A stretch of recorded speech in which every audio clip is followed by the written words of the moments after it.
Hello everyone, I am back in front of you in our Krishna classes. In our last class, we completed our topic which is nutrition in human.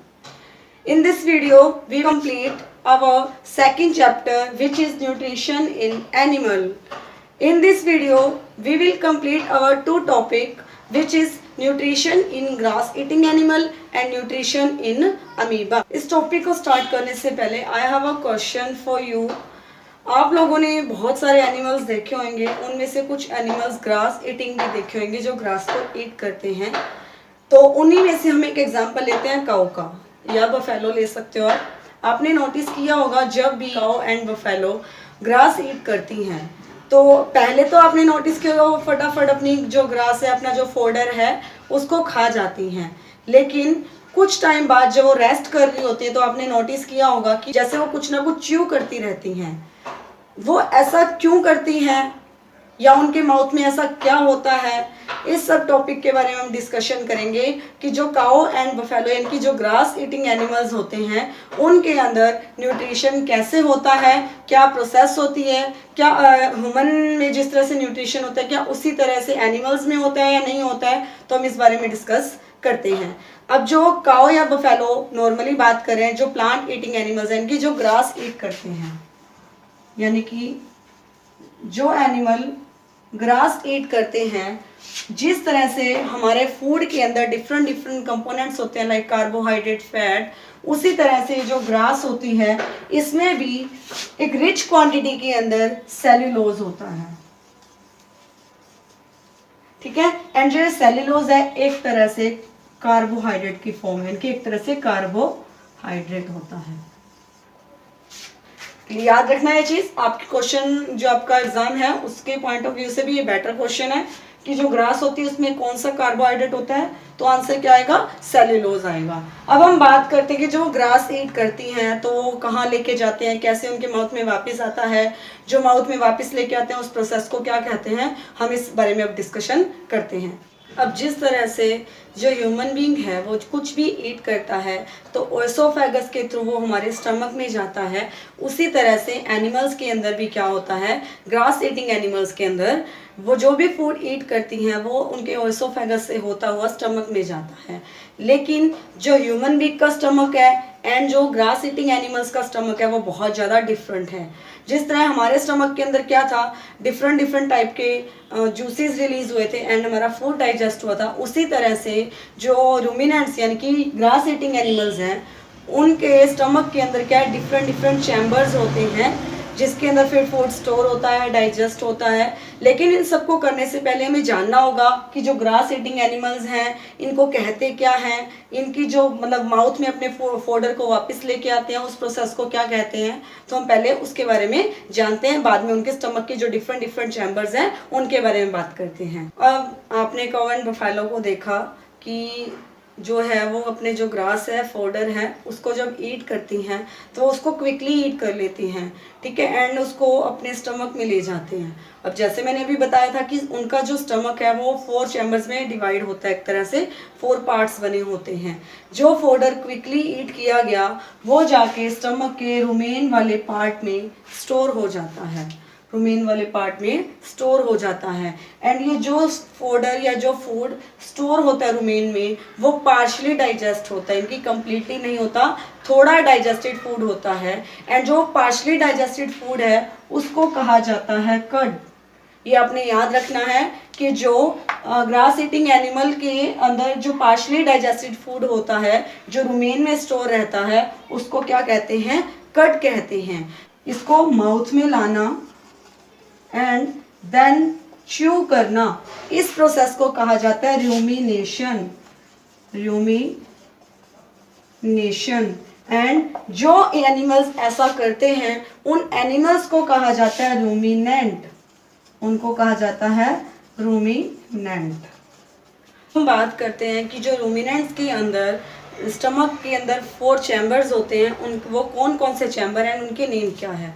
जो first chamber है जिसके अंदर food सबसे पहले जाता है, जो हमने अभी अभी डिस्कस किया था, that is rumen. Second chamber को कहा जाता है reticulum, third is omasum and fourth is abomasum, यानी कि first rumen, then reticulum, then आपका ओमेसम, देन एबोमेसम। तो food one by one in chambers में जाता है एंड देन लास्ट में जब वो एबोमेसम में पहुंचता है तो वहां पर वो जूसेस सीक्रेट होते हैं एंड वो कम्प्लीटली डाइजेस्ट हो जाता है। इस तरह से ग्रास ईटिंग एनिमल्स में न्यूट्रिशन होता है। अब हम बात करते हैं जो बाकी पार्ट्स हैं। हमने रुमेन के बारे में तो जान लिया कि जो पार्शली डाइजेस्टेड फूड है जो रुमेन में स्टोर हो गया, दैट इज कर्ड। लेकिन जब उस कर्ड को वापस माउथ में च्यू करने के लिए लाया जाएगा देन वो आपका कहलाएगा रूमिनेशन एंड वो एनिमल्स क्या कहलाएंगे, रूमिनेंट। देन फिर वो अपने माउथ में वापस लाएं तो देन उसमें वापस सैलिवा जो मिक्स होगी, फिर ओमेसम में जाएगा, एबोमेसम में जाएगा। इस तरह से सारी ये प्रोसेस होगी। रुमेन जो होता है वो सबसे लार्जेस्ट चैम्बर है, यानी कि सबसे बड़ा चैम्बर है। एंड जो रेटिकुलम चैम्बर है ये रुमेन के जस्ट पास ही होता है, ज़्यादा दूर नहीं होता है। तो जो फोडर एनिमल्स के थ्रू डायरेक्ट स्वेलो किया गया एंड वो स्टोर होकर पहले गया रुमेन में, देन वो कहाँ जाता है, रेटिकुलम में। यानी कि इन दोनों चैम्बर के अंदर जो फूड होता है वो पार्शियली डाइजेस्ट होता है, पार्शियली डाइजेस्ट होता है। जब फूड को क्या है इस चैम्बर्स में आते हैं तो वो क्या हो जाता है, एक तरह से सॉफ्ट हो जाता है बहुत ज़्यादा एंड उसको हम क्या कहते हैं, कर्ड कहते हैं। यानी कि जो पार्शियली डाइजेस्टेड फूड है जब वो आपका रुमेन से रेटिकुलम में आता है देन वो क्या कहलाता है, आपका कर्ड कहलाता है। एंड वो कर्ड जो है वो बहुत ज़्यादा सॉफ्ट होता है। कर्ड है ये वापस आपके उन एनिमल्स के माउथ में जाता है। माउथ में जाने के बाद इसमें सलाइवा मिक्स होती है, सलाइवा मिक्स होती है। जब वापस कर्ड को माउथ में लाया गया एंड सलाइवा मिक्स हुई देन जो फूड है वो इन दोनों चैम्बर्स में नहीं जाएगा। स्टार्टिंग में तो इन दोनों चैम्बर पहले रुमेन में गया, रुमेन से पास आउट हो जाएगा किस पे, रेटिकुलम्स पे। लेकिन जब कर्ड को वापस माउथ में लाया जाएगा एंड सलाइवा मिक्स होगी तो फूड है वो इन दोनों चैम्बर्स की जगह में हमारे जो उन एनिमल्स का थर्ड चैम्बर है स्टमक का, यानी कि ओमेसम, वहां जाएगा। क्लियर। जब कर्ड आपका वापस माउथ उन एनिमल्स के माउथ में वापस आता है देन वो कहाँ जाता है, ओमेसम में जाता है एंड ओमेसम से फिर वो कहाँ जाता है, लास्ट चैम्बर के अंदर जिसको हम कहते हैं एबोमेसम, एबोमेसम। एंड इसी एबोमेसम के अंदर क्या होता है, कुछ जूसेस सीक्रेट होते हैं जिससे डाइजेशन कंप्लीट होता है, यानी कि फूड डाइजेस्ट हो जाता है। यानी कि जो ग्रास ईटिंग एनिमल्स होते हैं उनके फोर्थ चैम्बर यानी कि एबोमेसम में जाकर क्या होता है, फूड कंप्लीटली डाइजेस्ट होता है। यानी कि इस पूरी प्रोसेस के थ्रू हमें पता चला कि जो ग्रास ईटिंग एनिमल्स होते हैं उनमें न्यूट्रिशन किस तरह से होता है।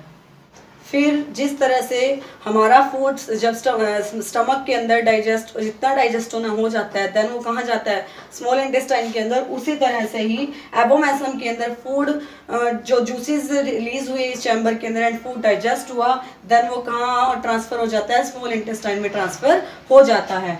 जिस तरह से जो हमारा रुमेन क्या है लार्जेस्ट चैम्बर है, उसी तरह से ओमेसम क्या हमारा स्मॉलेस्ट चैम्बर है।